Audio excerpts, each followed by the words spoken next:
Refraction, जिसको हिंदी में बोलते हैं अपवर्तन। अभी बातें मत करें हाँ कोई भी। अपवर्तन की घटना कैसे घटती है इस पे चर्चा करेंगे। जब प्रकाश एक माध्यम से दूसरे माध्यम में ट्रेवल करता है, when light travel from rarer medium to denser medium, विरल से सघन माध्यम में जाता है, तो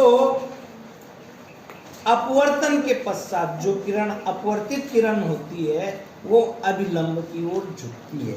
जैसे माना एक मीडियम है, एक ग्लास का मीडियम है, एक ग्लास की सिलेंडर, ग्लास मीडियम, इसमें हमने एक नॉर्मल डाल दिया, ठीक है। ये नॉर्मल सीधा आर पार निकलता है, यानी ये 90 डिग्री पे है, इस सरफेस पे 90 डिग्री पे है, जो 90 डिग्री पे होगा उसको नॉर्मल कहेंगे। अब कोई आपतित किरण ऐसे आपतित हो रही है इस स्लैब पे, आपतित किरण, तो अगर मीडियम ना होता तो इसने ऐसे जाना था, ऐसे सीधा सीधा, बट जैसी डेंसर मीडियम आ गया, ग्लास का मीडियम आ गया, ये प्रकाश की किरण थोड़ा सा मुड़ जाती है इसकी ओर, अभिलंब की ओर झुक जाती है। और जो आपतित किरण इंसिडेंट रे कौन सा एंगल बनाती है? Angle of incidence.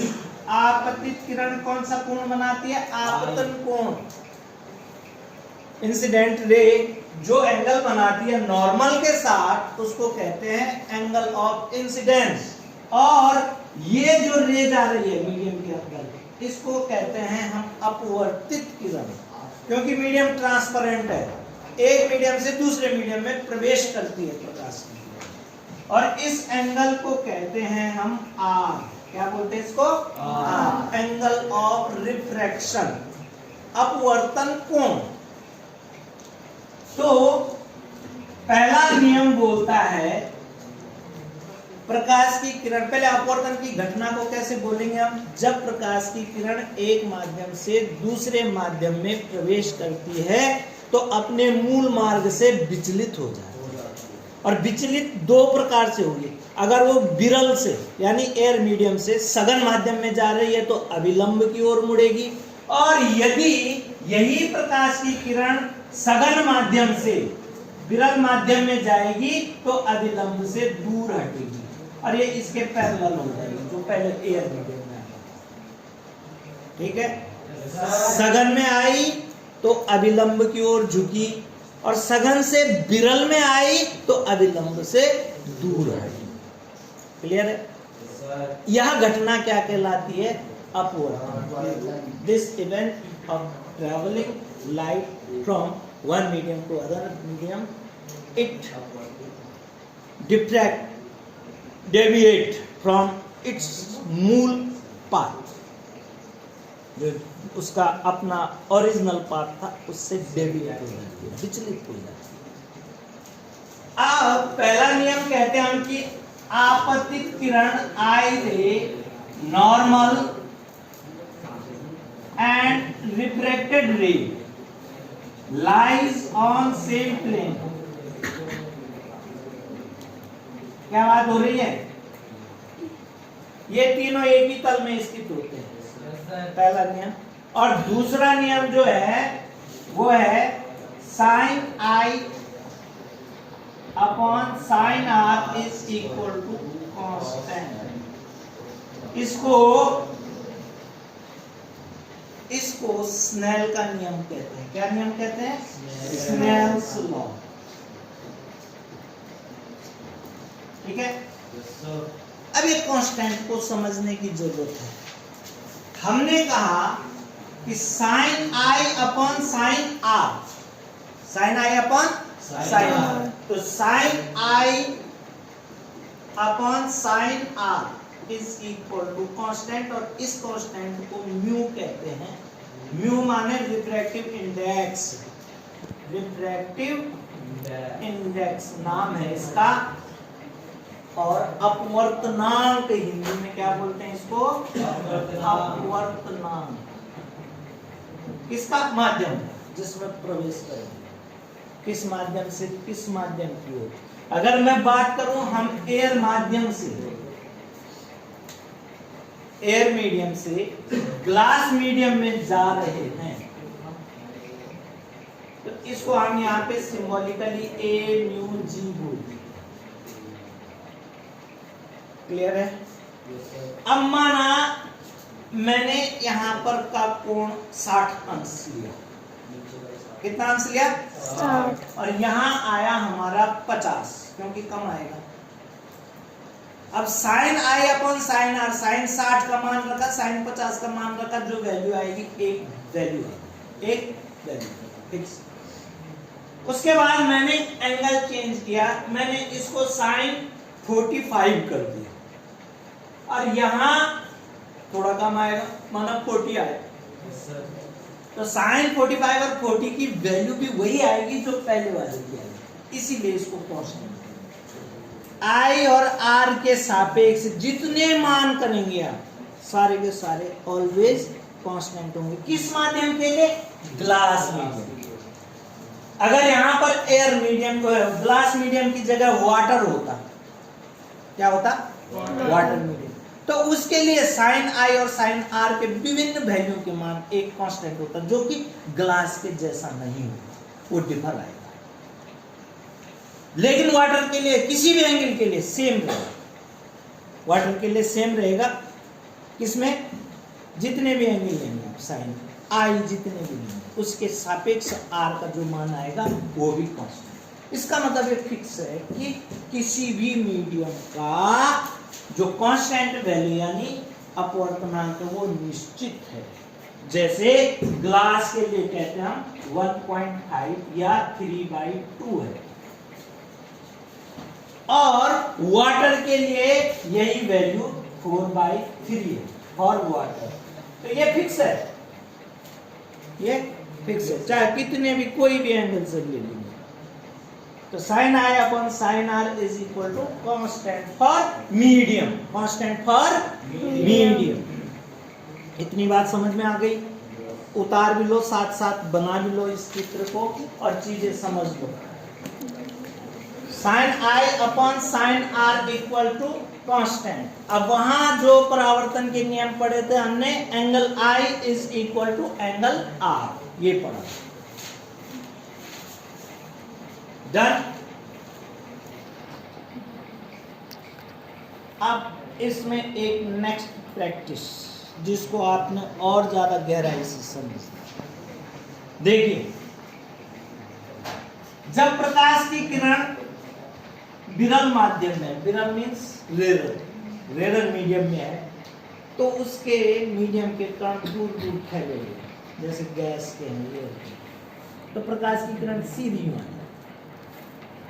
लेकिन जब वो डेंसर मीडियम में प्रवेश करती है तो मॉलिक्यूल्स क्वाइट क्लोजर है, डेंस मीडियम के मॉलिक्यूल्स बहुत क्लोज हैं। तो उस क्लोजिंग में क्या होता है कि ये प्रकाश की किरण जो है एक तरह से उनसे टकराती हुई आती है और थोड़ा सा मार्ग से विचलित। अब जब कोई चीज तेजी से आ रही है और किसी कठोर चीज पे टकराएगी तो उसकी वेलोसिटी में भी अंतर आएगा, तो उसका वेग जितना ज्यादा डेंसर होगा उतना वेग पे प्रभाव पड़ेगा। यानी हमें एक चीज समझ में आ गई,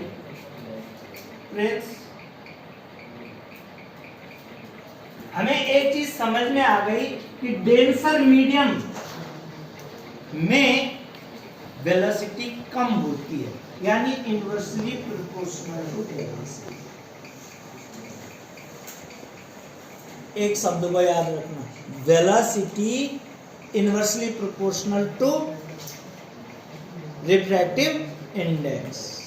जितना सघन माध्यम होगा उसका उतना म्यू ज्यादा होता है, म्यू बोले तो रिफ्रैक्टिव इंडेक्स ज्यादा होता है, और उतनी ही प्रकाश की वेलोसिटी कम हो सकती है। ठीक है, क्लियर है? वेलोसिटी कम हो जाए, ये ध्यान में रखना। अर्थात रिफ्रैक्टिव इंडेक्स और वेलोसिटी का रिलेशन इनवर्सली है, व्युत्क्रम अनुपाती है, व्युत्क्रम अनुपाती। अब यहाँ पे यहां पर गौर से समझना, इसको हम और कैसे समझ सकते हैं। ये रेशियो है रिफ्रैक्टिव इंडेक्स का, किस किस का, ग्लास अपॉन एयर। जो यहाँ आगे होता है वो ऊपर जाता है, जो यहाँ पीछे होता है वो नीचे आता है, ऐसे याद रखना। हम क्या बोलते हैं, कांच का अपवर्तनांक किसके सापेक्ष, वायु के सापेक्ष। इसका मतलब वायु से आ रही है, किसमें जा रही है, कांच में। अगर मैंने ए म्यू डब्ल्यू लिखा, ए म्यू, तो इसका मतलब हुआ mu W upon mu A. Water का refractive index with respect to air. इससे हम समझते हैं कि एयर से वाटर में जा। अगर मैंने डब्ल्यू म्यू जी लिखा तो इसका मतलब वाटर से ग्लास में, हाँ, वाटर से ग्लास में जा रहा है। Mu g upon mu W, ऐसा समझिए, ये रेशियो। अब इसको मैं वेलोसिटी में चेंज करता हूं, देखिए ध्यान से। मैंने कहा a mu g, air to glass, is equal to mu g upon mu a. अब वेलोसिटी के टर्म में लूंगा मैं इक्वल टू म्यू जी, तो उसका उल्टा नीचे जाएगा, वेलोसिटी इन ग्लास, रेसिप्रोकल है, तो इसका मतलब ये vg हो जाएगा यहाँ पे, वेलोसिटी इन ग्लास। और ये म्यू ए नीचे है तो इसका मतलब ऊपर जाएगा, तो यहाँ वेलोसिटी इन एयर आ जाएगा, velocity in air upon velocity in glass. Clear है जी? रेसिप्रोकल रिलेशन इसी को कहते हैं। अब एक न्यूमेरिकल हो जाए कि माना वेलोसिटी इन एयर है 3 × 10⁸ मीटर पर second. Refractive index of glass है 1.5 और रिफ्रैक्टिव इंडेक्स ऑफ एयर है 1। तो हमें velocity in glass find out करना है। कर देंगे, कर देंगे, करो जरा फटाफट। This is the formula here, ये है फॉर्मूला। और इसको लगाओ और उन वैल्यूज को पुट करो, जरा बताओ मुझे फटाक से। वाटर से, अब देखिए हम स्नेल के लॉ को फॉलो करें एग्जैक्टली। देखिए sine I upon sine are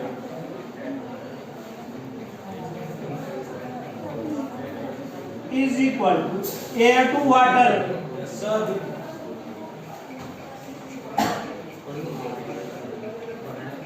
ठीक है, अब वाटर टू ग्लास। अब वाटर में ये हो जाएगी इंसिडेंट रे, जो एयर के लिए रिफ्रैक्टेड रे थी, अपवर्तित किरण थी, वो इस मीडियम के लिए आपतित बन गई। क्लियर है? Sine R upon sine R dash,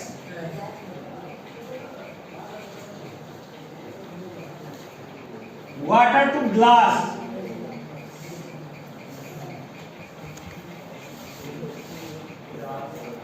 ठीक है, ठीक है। अब हम जाएंगे ग्लास से फिर एयर में, ग्लास से एयर में। उसके लिए क्या हो जाएगा, sine R dash upon sine are, sine are is equal to G mu W, अर्थात mu W upon mu G. Clear? और sorry, G mu A, air में आ रहा है फाइनली, फाइनली कहाँ आ रहे हैं? इन तीन इक्वेशन को हम left hand side right hand side multiply करेंगे। तो यहां से करते हैं साइन आर, ये वाले से साइन आई अपॉन साइन आर,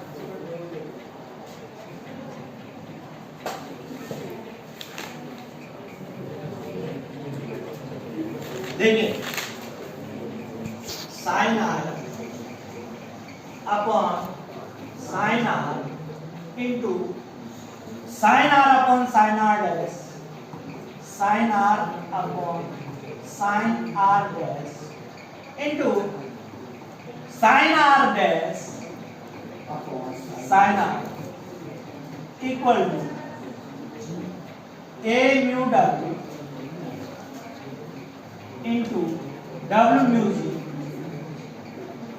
इंटू जी म्यू ए।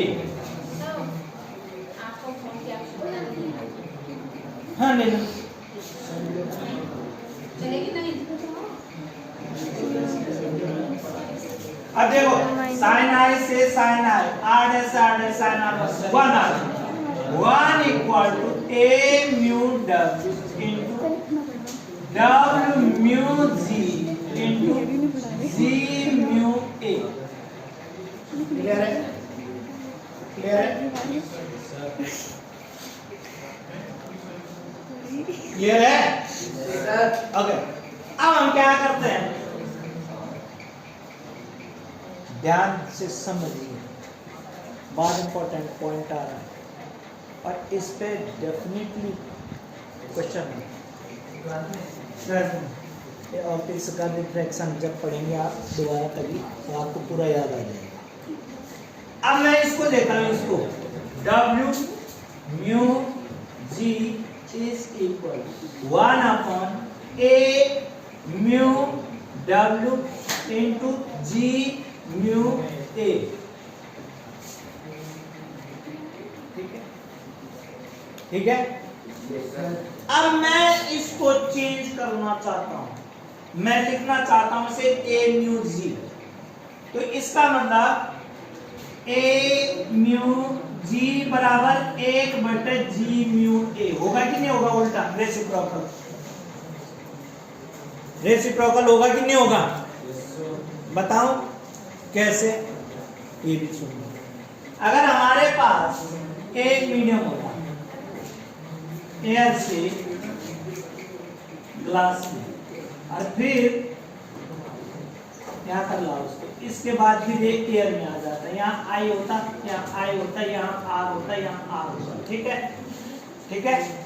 तो साइन आई अपॉन साइन आर और फिर ये sine R upon sine I, sine R upon sine are equal to, पहले आई अपॉन आर था, ए म्यू जी था, ए म्यू जी और इंटू जी म्यू ए।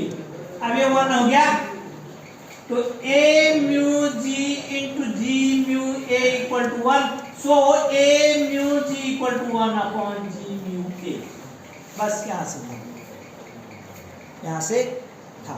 इसका मतलब इस जी म्यू ए को 1 अपॉन जी म्यू ए समझूं मैं, तो ए म्यू जी बन जाएगा, ऊपर जाएगा ए म्यू जी अपॉन ए म्यू डब्ल्यू।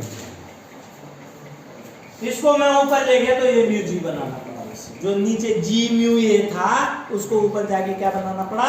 ए म्यू जी। क्लियर है? इसका मतलब देखिए यहाँ पे फुलफिल हो रहा है कि नहीं हो रहा? यहाँ देखिए ये डब्ल्यू म्यू जी, यानी जी को ऊपर आना है तो जी ऊपर आ गया और डब्ल्यू को नीचे जाना है यानी डब्ल्यू नीचे आ गया। Simple simple. आई बात समझ, आ गई बात समझ?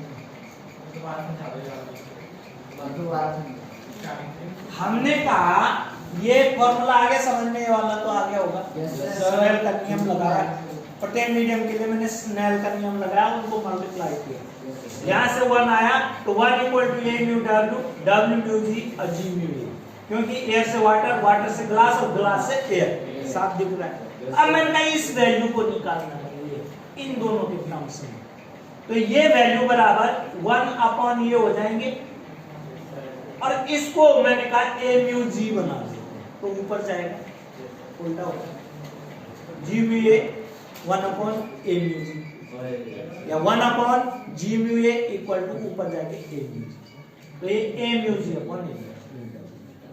तो हमने यहां भी चेक करना उसको कि जी आगे था तो इसका मतलब ऊपर, ये पीछे था इसका मतलब ये नीचे। क्लियर है? वाटर नीचे है, ग्लास ऊपर। ठीक है? ठीक है सर? ओके। अब प्रश्न आता है, देखिए कैसे प्रश्न आता है, जो सवाल आता है वो कैसे आता है, देखिए सर 1 मिनट बस 1 मिनट रुक जाएगा, बहुत है उतना ना। ध्यान दीजिए, मैं क्वेश्चन दे रहा हूं कि a म्यू w बराबर 4/3, ठीक है, और a म्यू g बराबर 3/2। मैं चाहता हूं तुमसे पूछूं g म्यू w बराबर क्या होगा और w म्यू g बराबर क्या होगा, ठीक है। वाटर के सापेक्ष, क्योंकि ये तो 1 होता है तो इसका मतलब ये वाटर का रिफ्रैक्टिव इंडेक्स है, ये भी 1 होता है, इसका मतलब ये ग्लास का रिफ्रैक्टिव इंडेक्स। अब ग्लास और वाटर का दे रखा है, उनका ऐसा रिलेशन पूछा है कि वाटर के सापेक्ष ग्लास, नहीं ग्लास के सापेक्ष वाटर, तो इसका मतलब ये क्या हुआ, ये वाला फॉर्मूला कैसे लगेगा, W कहां जाएगा ऊपर, ग्लास कहां आएगा नीचे, म्यू लगा दो A, अब म्यू लगा दो A, बस क्लियर हो गया। यहां ग्लास का है ऊपर, 4/3, यहां वाटर का पीछे है, ऐसे। अब यहां देखो इसका क्या है 4/3/3/2, ये ऊपर जाएगा, 4 दूनी 8, 3 तिया 9, 8/9। अब इसको देखिए 3/2/4/3, 3 तिया 9, 4 दूनी 8, एक दूसरे के उल्टे ही तो आना उन्होंने, एक दूसरे के उल्टे। W म्यू जी अगर 8/9 और G म्यू W 8/9 आया तो W म्यू जी उसका उल्टा आ जाएगा 9/8। क्लियर है? क्लियर? Yes sir. समझ में आ गया? Yes sir. दो नंबर पक्के हो गए।